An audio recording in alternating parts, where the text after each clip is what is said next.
Oi, eu sou o professor João e esse vídeo é um recorte da live que nós do ED Vídeos fizemos para a resolução das questões do vestibular da Univesp 2023. Nele, eu mesmo vou comentar as questões de Química. A resolução completa dessas questões vai estar disponível em breve no nosso curso gratuito de vestibular. Se você quiser, o acesso a ele está aqui na descrição gratuitamente. Se você quiser assistir a live da resolução completa, o link também está aqui embaixo na descrição do vídeo. Aproveita também para entrar no nosso grupo de Telegram para ter acesso às estatísticas parciais do vestibular. Link também aqui embaixo. Fique agora com o vídeo. Isso aí. O que vocês acharam, pessoal? Vai comentando aí, colocando nos comentários o que vocês acharam de química, de física, né, que são essas mais específicas aí. Bom, então vamos lá. Vamos para a questão 39, né, dando continuidade, falando aí do propano. Então, propano.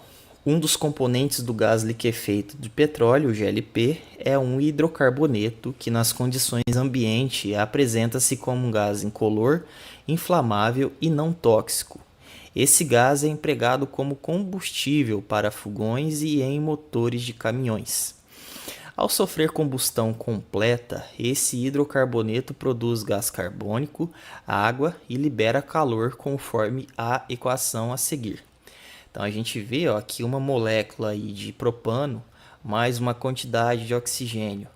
Quando passa pela reação, né, quando a gente tem a combustão, isso gera, como a própria questão está dizendo, gera gás carbônico, uma quantidade Y de moléculas de gás carbônico e água e calor, né?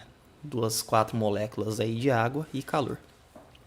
E aí que vocês podem perceber, né, que a questão aí, ela tem, dá até para eu pôr aqui em vermelho para destacar, a questão ela tem essas variáveis aí, né, x e y, que é o que a gente vai ter que descobrir, né, o que são esses coeficientes estequiométricos x e y para essa reação de combustão e a classificação desse hidrocarboneto. Então a gente vai descobrir x e y e ver se isso é um alcano ou um alceno. Né? Parece até, né, João? Parece até nome de gente, né, esse negócio, né? Mas vamos lá. Vamos fazer primeiro o balanceamento aqui, né? Lembrando aí da estequiometria, né? A gente quer equilibrar essa equação. E o que a gente vai fazer aqui, né? Sem ficar com muitos detalhes de teoria, né? Explicando tudo para não demorar muito. Mas a gente só quer que o que tem antes da setinha, ou seja, o que tem antes aqui da seta, a gente quer que esse pedaço aqui, essa situação inicial antes da combustão, em termos de átomos, tenha a mesma coisa aqui. Né? Então a gente, por exemplo, não quer ter mais carbono ou menos carbono de um lado ou de outro. Então, esse equilíbrio que a gente busca, né, entre aí que vai ser representado nos coeficientes x e y, ele vai ser tal que a mesma quantidade de oxigênio, hidrogênio e carbono que aparece antes da combustão vai ser exatamente a mesma quantidade que vai aparecer depois da combustão. Né? Porque se não for, significa que a gente brotou, né? A gente apareceu com um passe de mágicas aí com algum átomo ou algum átomo sumiu e a gente sabe que isso não pode acontecer. Nesse caso, se contrariou Lavoisier, né? Isso. Você pode falar para eles, ó, nada se cria, tudo se transforma. Isso Então, aí. se tinha uma coisa de um lado, tem que sair a mesma coisa do outro lado. Não, ou pelo menos a mesma quantidade de cada átomo ainda. Senão vira o que a gente pode chamar aqui, né? Já que a gente está trabalhando com uma equação, João, de matemática, né? Não podemos fazer matemática. Então, pessoal, o que a gente vai observar aqui? Ó? Vamos observar primeiro o carbono, né? Que eu acho que facilita aqui pra gente. Ó. Se eu der um zoom aqui, ó, vocês vão ver que a gente tem, ó, acompanhado ali do Y, a gente tem uma quantidade Y de gás carbônico, né? E o gás carbônico tem só uma molécula de carbono. E se você olhar para o lado da esquerda da equação, você vê que o coeficiente x ele não tem nenhum carbono acompanhado com ele, certo? Mas o propano, né, que é o nosso gás aqui em questão, ele tem 3 moléculas de carbono, né? E a gente usou só uma molécula de carbono aí nessa equação. Então, o que a gente percebe? a gente percebe que antes da combustão, num total, a gente tinha 3 moléculas de carbono, né? São 3 moléculas que uma molécula de propano tem. A gente tem uma molécula só, então 3 vezes 1, 3 carbonos aí. E depois você vai perceber que à direita da equação, você não tem mais nenhum cara que tem carbono no seu gás carbônico, né? Calor não tem carbono e água não tem carbono. Então, quantos carbonos tem que aparecer ali do lado direito da equação, no y? Só pode ser 3, né? Não pode ser outro valor a não ser 3, porque senão é aquilo que a gente estava discutindo, eu e o João. Você vai brotar com carbonos ou vai sumir com carbonos. Então, por isso aqui, o nosso y já matamos o y aqui. O y tem que necessariamente ser igual a 3, tá? Então, se a gente tem aqui, vamos até substituir, né? Agora a gente ficou com 3 aqui no carbono. Vamos olhar então como que ficou a parte da direita, né? A parte da direita, o que a gente tem agora em termos de oxigênio, né? O hidrogênio ali não vai apresentar grandes problemas, né? Porque se você olhar para a equação, ó, no lado esquerdo da equação, mais uma vez, a gente tem uma molécula só de propano, né? São 8 hidrogênios, né? A gente vê aqui, ó, H8, então 1 vezes 8, 8 hidrogênios antes. Depois foi tudo ali para água, né? Foi tudo para compor a molécula de água. Ó, 4 moléculas de água, cada uma tendo, como a gente sabe, 2 moléculas de hidrogênio. 4 vezes 2, 8. Então, 8 hidrogênios, hidrogênio já está certo. O que está faltando para a gente? Já regulamos o carbono, o hidrogênio não precisou mexer, faltou só o oxigênio. O que a gente percebe? Que ali, ó, a parte da direita, que é depois da combustão, a gente tem 6 oxigênios, né? Então, vamos fazer as contas aqui, ó. A gente tem, vamos lá, ó, aqui são 6 oxigênios, certo? 3 aqui vezes 2, 6, né? Então, 6 oxigênios. Mais 4 oxigênios da água, né? Porque é 4 moléculas de água. Cada uma contendo uma molécula de oxigênio, então 4 moléculas aqui. No total, a gente tem 4 mais 6, então a gente tem 10 átomos de oxigênio. E aí eu pergunto para você, se a gente tem 10 átomos aqui de um lado, no outro a gente sabe que eles vão vir em pares, né? Não tem oxigênio no propano, mas tem oxigênio aqui no gás oxigênio. Então, a gente sabe que a gente vai ter aqui isso igual a uma quantidade dupla aqui de oxigênios. Então, se a gente fosse pensar matematicamente, né, que aqui nem precisa tanto, é só a gente ver que 2x igual a 10, portanto, x é igual a 5. Ou seja, para a gente ter esses 10 átomos de oxigênio aqui do lado esquerdo, é só a gente fazer um 5 aqui no x. Então, x fica igual a 5. Então, vai ficar 5 moléculas de gás oxigênio, que me dá um total de 10 átomos de oxigênio, que fica a mesma coisa dos 10 átomos de oxigênio que estão ali na direita da equação, né, que é depois da combustão completa. Portanto, a gente já mataria aqui a questão, né, porque a gente vê que, ó, o x é o que vem primeiro, então o x aqui é 5, depois vem o y, que ali a gente viu que é 3, então já ficaríamos aí com a alternativa E, né? X5 e Y3, né? Quanto à classificação, né, a gente tem aí realmente o propano como sendo um hidrocarboneto da família dos alcanos, né? Então ele aí é até engraçado, né? Já tem nome de gente, aí a gente ainda fala que é um hidrocarboneto aí que é da família dos alcanos, tá? Então a alternativa aí para essa questão, né? Então os alcanos, né, só falando um pouquinho, são hidrocarbonetos que são compostos aí de ligações simples entre os átomos de carbono, formando aí o que a gente chama de cadeia carbônica saturada, sem entrar em muitos detalhes, né? São hidrocarbonetos aí acíclicos, as cadeias carbônicas aí desse tipo de hidrocarboneto não formam anéis aí fechados, mas isso aí são detalhes técnicos. Então, de fato, aí a gente tem um alcano, tá? Próxima questão. A necessidade de ingestão diária de cálcio, que é o M ali, né, que tem aí 40 gramas por mol, por seres humanos, varia de acordo com a idade. Indivíduos entre 19 e 50 anos precisam ingerir, em média, 1.000 miligramas de cálcio por dia, e esse valor aumenta na adolescência, durante a gestação e também para indivíduos de terceira idade. A quantidade média de cálcio que um indivíduo de 50 anos deve ingerir por dia é D. Então aí a gente vai chegar aí em alguma dessas alternativas, né, que está em notação científica, da quantidade aí de cálcio em mols, né, que a pessoa tem que ingerir. Então, para determinar essa quantidade aí de cálcio que o cara de 50 anos tem que ingerir por dia, primeiro a gente vai converter a ingestão diária aí de cálcio recomendada de miligramas, né? A gente vê aí que são 1.000 miligramas, né, ou 1 grama de cálcio por dia, para mols, né, porque a resposta está em mols. Então vamos lá. A gente vê aí que a gente tem a quantidade aí em 1.000 miligramas por dia, né? E aí a gente sabe que, claro, né, 1.000 miligramas é a mesma coisa que 1 grama, certo?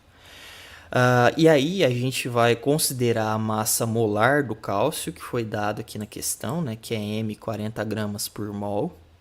E aí a gente pode converter isso de gramas para mols, né? A gente quer tudo aí em mols. Então, a gente vai ter 1 grama dividido por ali as 40 gramas por mol do cálcio. Se a gente fizer essa divisão, né, dá até para eu pegar a calculadora aqui, ó. Vamos lá. Então, 1 dividido por 40 dá 0,025, tá? Então, a gente vai ficar aqui com 0,025, ficou torto aqui, mas deu para entender, gramas, aliás, mols, né?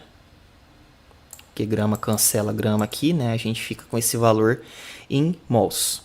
Então, a quantidade média de cálcio que o cara aí de 50 anos tem que ingerir por dia é de 0,025 mols de cálcio. Aí você vai falar, tá, mas a gente não tem isso nas alternativas, né? Mas é porque as alternativas foram dadas em notação científica. E aí, para resolver isso, o que a gente faz? A gente só anda com a vírgula, né? Então, deixa eu limpar isso aqui para ficar mais fácil. Se eu tô com um número 0,025, né? Se eu quero converter isso para uma notação científica aí que fica mais adequada, né, com um valor só, um número só depois da vírgula, o que eu posso pensar? Que esse valor aqui por padrão, do jeito que ele tá, ele é a mesma coisa que ele vezes 10 elevado a zero. Né? Por que 10 elevado a zero? 10 elevado a zero, a gente sabe da matemática que é 1, então fica 1 vezes aquele valor, não muda ele. O que eu faço? Eu quero andar com as casas para direita, né? Então eu quero sair nessa direção. Se eu vou indo para essa direção, eu vou aumentar esse número que é pequeno. Então, para indicar que eu aumentei um número que é pequeno, para ficar indicado isso, a gente vai diminuindo aqui a potência, né? Ela vai ficando negativa. Então, se esse cara aqui é o zero, se eu colocar aqui a vírgula vai ser menos 1, e se eu colocar aqui a vírgula vai ser menos 2. Então, se eu quiser sair do 0,025 para 2,5, eu andei com a vírgula duas casas. Então, o meu vezes 10 aqui, que era 0, andei duas casas para direita. Se é para direita, então o expoente vai ficar negativo, né? Então, fica 2,5 vezes 10 a menos 2. E aí, se a gente olhar aqui, a gente vai ver que é a alternativa C. 2,5 vezes 10 a menos 2 mol. Certo? Então, a questão aí ela até parece inicialmente meio complicada, né? Mas é só aplicar aí as ideias. A questão teórica, né? Questão 41. Do ponto de vista meteorológico, a geada é um fenômeno caracterizado pela formação de uma camada fina de gelo em superfícies expostas, como solo e plantas, quando a temperatura ambiente atinge 0 graus Celsius ou menos. Nessa condição, o vapor d'água presente no ar, em contato com a superfície fria, muda de estado físico, depositando-se sobre ela e dando um aspecto esbranquiçado sobre a paisagem, que é o que a gente vê aí nessa figura que eles colocaram para ilustração. E aí a questão pergunta aí, né, o que é a mudança de estado físico descrita no excerto, como que ela é chamada, né, como que ela é denominada. Bom, o que a gente tem que perceber aqui? Que a água, né, aqui em questão, como a própria questão está dizendo, a gente teve uma água que saiu do vapor. Então a água aqui ela estava no estado gasoso, né, presente ali no ar, e aí em contato com a superfície fria, né, ela mudou de estado físico, depositando-se sobre ela, né, sobre sobre as plantas aqui, o solo, né, depositando-se sobre ela com esse aspecto esbranquiçado. Como a gente vê, se é um aspecto esbranquiçado, isso não poderia ser água líquida, né, em estado líquido. Então não é água normal. Então o que aconteceu? A gente saiu do estado físico aí do gasoso e foi direto para o estado físico que é o gelo, né, que é o estado sólido. Então de gasoso a gente foi para o sólido. E aí o que a gente tem que pensar? Que a gente não foi de estado para estado, né? Qual que é o normal? Se você tem a água ali que é gelo, você esquenta o gelo, ele vai para líquido, né? Então do estado sólido ele vai para o líquido, o gelo vira água ali normal, né? Estado líquido. Se você esquenta mais um pouco, ela vai para o gasoso, né? Vira vapor. Esse é o procedimento normal. Procedimento inverso, né? Tá ali no vapor d'água, vira água líquida e depois, se você tira mais calor, ela vai para gelo, né, para estado sólido. Mas aqui o que a gente percebe é que aconteceu digamos assim, a gente pulou uma etapa, né? Eu não poderia ter trazido aqui o diagrama, mas só para não demorar muito. Então, a gente tem aqui um fenômeno que não é nem vaporização, nem condensação, nem liquefação e nem fusão, né? Esses outros estados aí, eles são de um para o outro, né? A gente teve aí, como eu disse, um pular de estados, digamos assim. Nesse caso, esse estado aí que foi de um para o outro tão abruptamente é o que a gente chama de ressublimação, tá? Um nome aí que não é tão conhecido, né? Mas é de fato a ressublimação, porque a gente teve que o vapor de água ele se transformou, como eu disse, diretamente em gelo, pulou a parte de virar água líquida, né? Então isso é o que a gente chama de ressublimação, que é o fenômeno que ocorre aí quando um gás passa diretamente para o estado sólido, sem passar aí pelo estado líquido intermediário. Então, alternativa D. Acertou essa, João? Sim, aí assim, a transformação de estado direto do sólido para o gasoso é chamado de sublimação. Né? Isso, bem Então, se observado. você sai do sólido, então aí a transformação do gasoso direto para o sólido é ressublimação. Isso. Né? E aí, como você bem pontuou, pensando que esses outros, na verdade, muda de fase, mas assim, não Digamos pula assim. uma fase, certo? Sem Então ser ele vai abrupto. na sequência, vamos dizer assim, pensando nos níveis de energia, certo? Né, sólido, líquido e gasoso, no caso da água, né? O sólido com nível de energia menor, certo? Para chegar no estado líquido, tem que ir ganhando energia, certo? Para chegar no estado de vapor, ganhar mais energia, né? Então, aqui, a vaporização, né, o estado líquido para o vapor, né? A condensação de vapor para líquido, né? A liquefação é a transformação do estado sólido para o líquido, e a fusão ou melhor, a condensação, a liquefação é isso, né? A fusão que é do estado sólido para o líquido, né? É isso. E a liquefação seria, na verdade, não é nem uma transformação aqui, né? Sim, Não, isso aí. não seria a mesma coisa? Transformou-se em líquido. Né?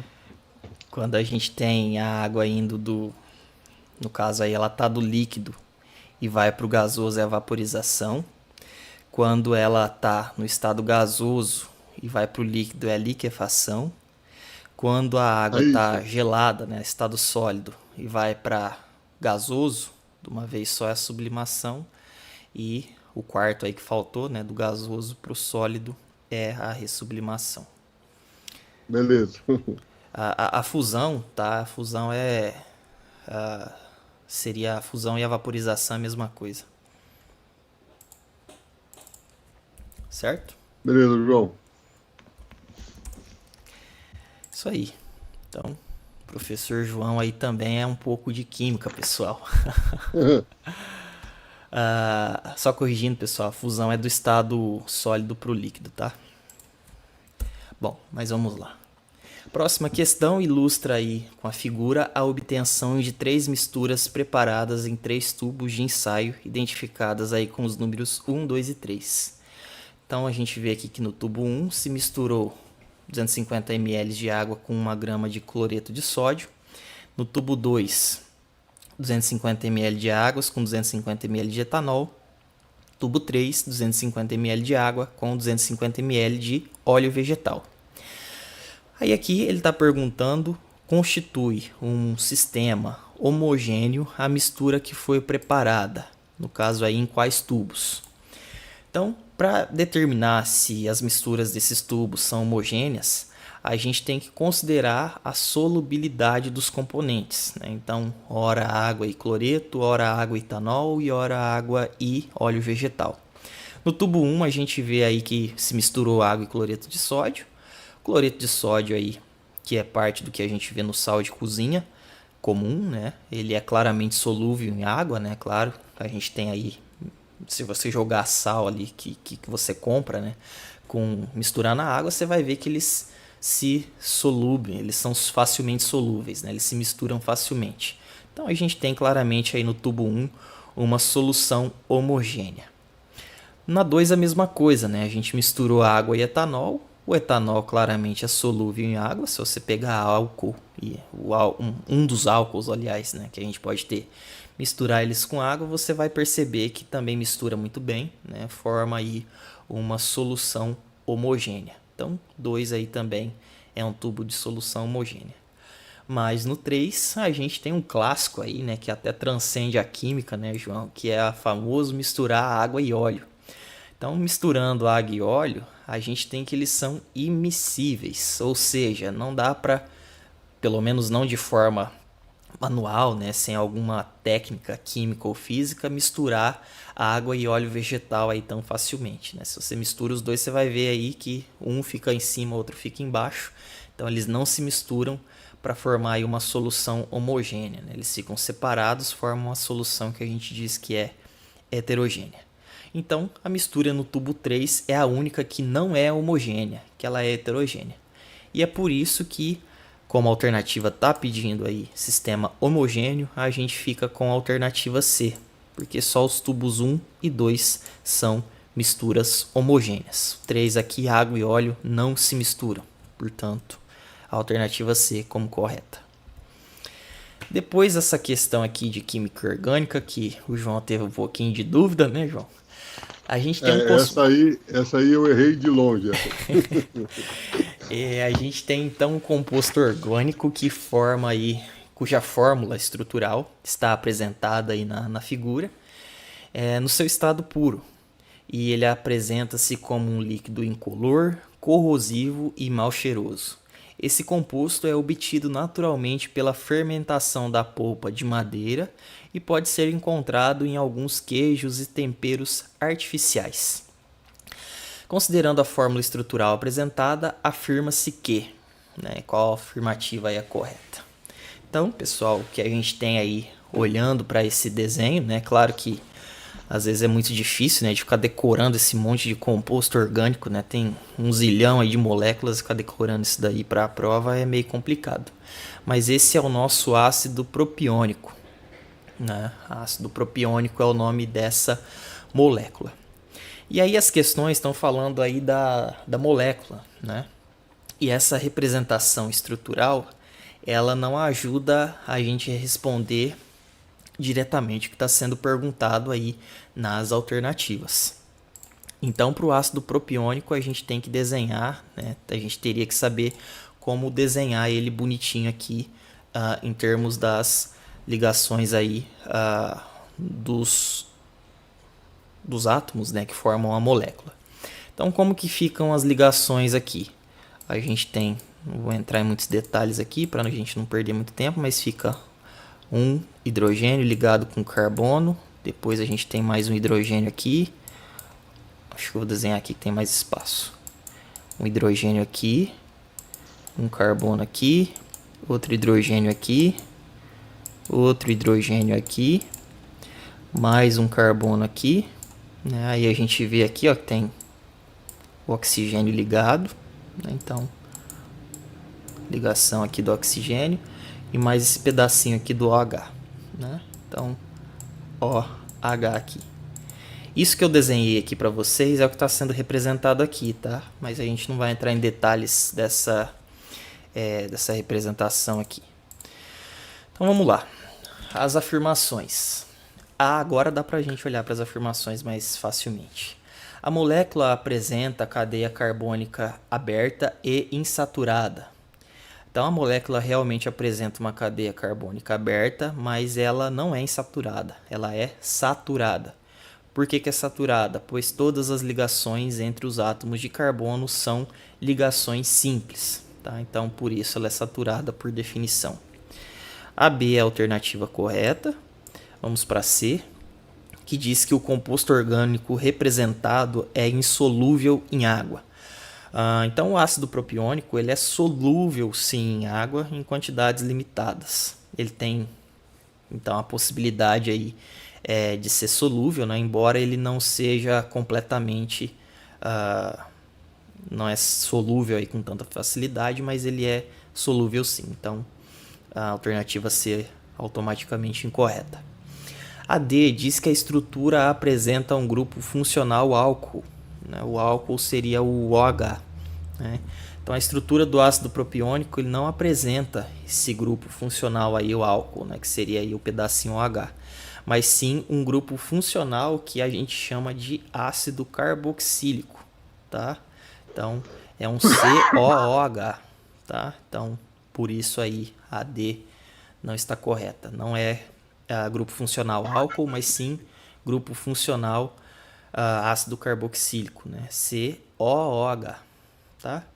Então, a alternativa E aí diz que a molécula possui um carbono terciário. Por isso que eu falei que a gente teria que fazer o desenho, né? Para relembrar aí como que seria. A molécula possui só carbonos primários, né? Que no caso aí são esses carbonos. Opa, eu desenhei errado, faltou um carbono aqui. Deixa eu fazer o desenho aqui. São 3 carbonos, desenhei só 2. Tem mais um.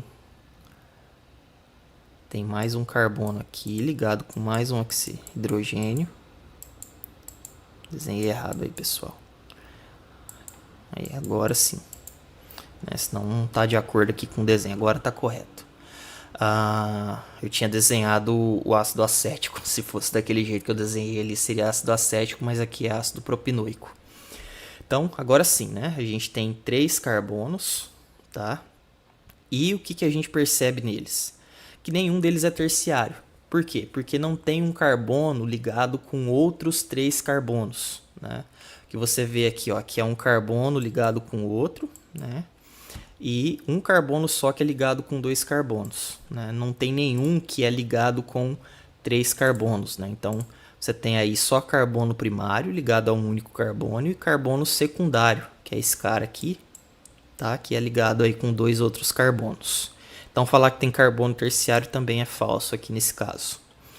Ficamos então com B como a correta, porque por isso que eu falei que o desenho tem que ser certo, né? Se você soubesse de cabeça tudo bem, mas a molécula possui 6 átomos de hidrogênio. E correto, né? Você conta aqui, ó, 1, 2, 3, 4, 5, 6 átomos de hidrogênio Portanto, a alternativa B como a alternativa correta, tá? Próxima questão, questão 44, que fala aí da datação, né, do carbono 14, que é um assunto aí que eu particularmente acho interessante. A determinação da idade de fósseis de seres vivos com até 40 mil anos pode ser feita a partir da avaliação da quantidade do isótopo carbono 14 presente nele, né? Não vamos entrar em muitos detalhes aqui do que é isótopo, né? Depois a gente comenta melhor no curso. Mas temos aí a possibilidade de datação. Sabe-se que o tempo de meia-vida do carbono 14, aqui está sendo dado na questão como sendo 5.730 anos, e a idade é determinada pela comparação entre a quantidade de carbono 14 presente no fóssil e a quantidade de carbono 14 existente em um ser vivo semelhante ao fóssil. Considere o fóssil de um hominídeo, cuja idade, determinada pelo método do carbono 14, é de 22.920 anos. A porcentagem de carbono 14 presente nesse fóssil será D.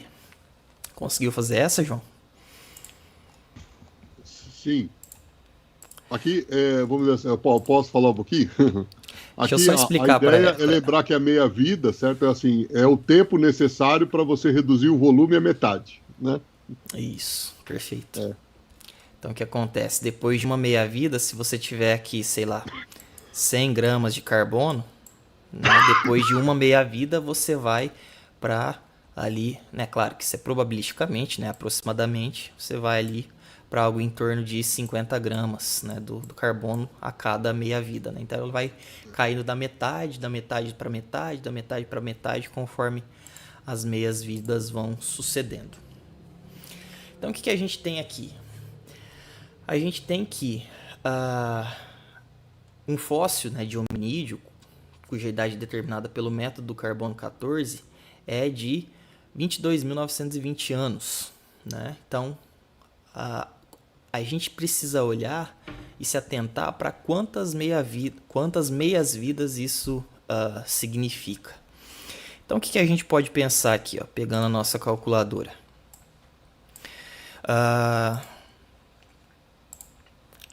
Que quando você fala aí da meia-vida, né, como o João falou, né, é o tempo que você leva aí para aquilo decair, né, pela metade. Bom, a gente sabe que o tempo de meia-vida do carbono 14 é de 5.730 anos. Se a gente tem aí que esse fóssil que a gente está vendo é de 22.920 anos, a quantas meias-vidas isso equivale, né? Então a gente pode fazer o seguinte, a gente divide, né? Aí é questão de matemática básica. 22.920 por um tempo de meia-vida para saber quantas meia-vidas a gente teve, né? Quantas meia-vidas equivalem aí 22.920. Então, é 22.920 dividido aí por 5.730.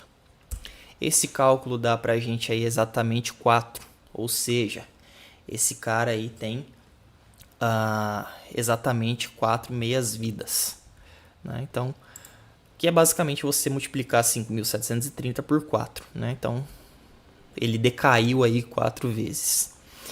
E aí ele está perguntando a porcentagem de carbono 14 presente nesse fóssil. Então, a gente não sabe quantas gramas exatamente, né, a quantidade específica, a gente só está preocupado com a porcentagem. Então, como o João disse, a cada meia-vida você perde, digamos, aí metade do que você tinha na amostra original. E, como a gente viu, se passaram 4 meias-vidas. Então, o que na verdade você teve aqui? Teve ali a sua primeira vida, sua meia-vida.